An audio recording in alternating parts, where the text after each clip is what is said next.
In this episode of Project 21, I put the power in power phase after midweek noticing some increases in strength upping the weights. You're watching Project 21.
Tuesday session, the main exercises were the clean and jerk, the snatch, and the pull-ups with a twist on the pull-ups.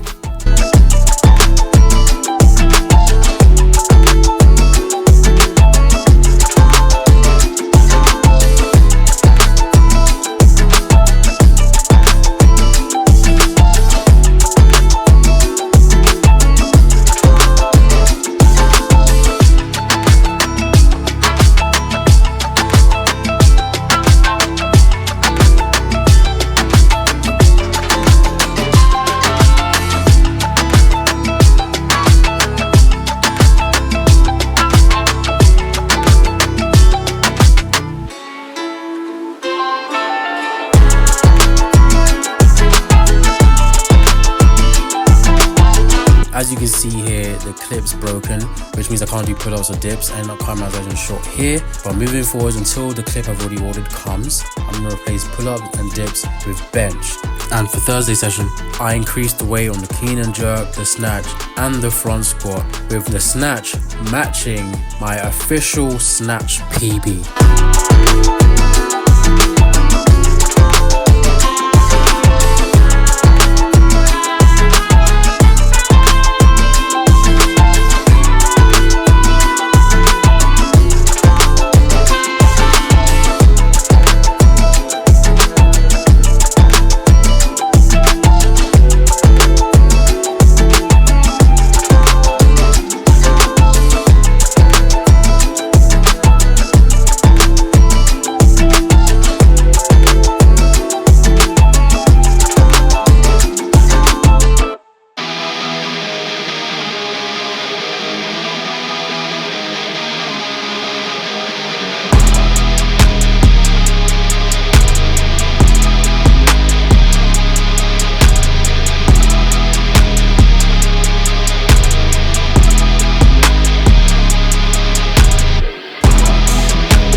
Saturday session is only two things, bench and sled pulls, with the weight increasing on bench to 80 kilograms.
So the week is done, and it's really interesting because the week before we had a deload, so I didn't do anything, and we've gone from 52 kg for the snatch by the end of the week of this week up to 60, and 75 kg for the clean and jerk up to 80. And we've seen some really crazy improvements in the front squat and the back squat. The back squat we weren't doing before, so there's no visible improvement. But if we just look at the front squat, we was doing 93 kg for the front squat, and now we're doing 120 and there's no issues. So we've made a lot of progress on that remark. And I increased the weight for most things by 6 kilograms at the start, and I had to increase the weight further beyond that just to show how well I recovered. I put a lot of this into the deload. It helped me recover, get back to where I want to be, and it's made me stronger. But something else is I realized that whilst I've hit certain numbers, I can actually go further. For example, I believe it was Thursday where you saw me front squat for 3 reps, 140 kg. And I have written down here in my notes that I thought that these 120 for front squat and 140 for back squat would end up being enough for next week. So I already planned to move these on for next week as well. But then I realized it's not. So I ended up changing it to 130 for front squat and 150 for back squat, because I just realized I can squat even more. So that's what I'm going to be doing next week. Overall, I had a really fun time with this week. It was really interesting. I've redone some things to make it more streamlined and more doable as a gym session so that I don't overtrain, obviously. And I can't wait to go into next week with similar outcomes, hopefully. We weigh 85 kilograms this week. We're going to see if we can drop down. I missed the days where I was 80 kilograms. I actually can't even remember those days very well, but we're going to see if we can get down. Because again, most of it is fat. So if we can get down that low, then we could expect to see some improvements in my sprint times beyond just because we're getting better at the gym. But I'm glad that now that the weight's going up, we can really get into a true power phase.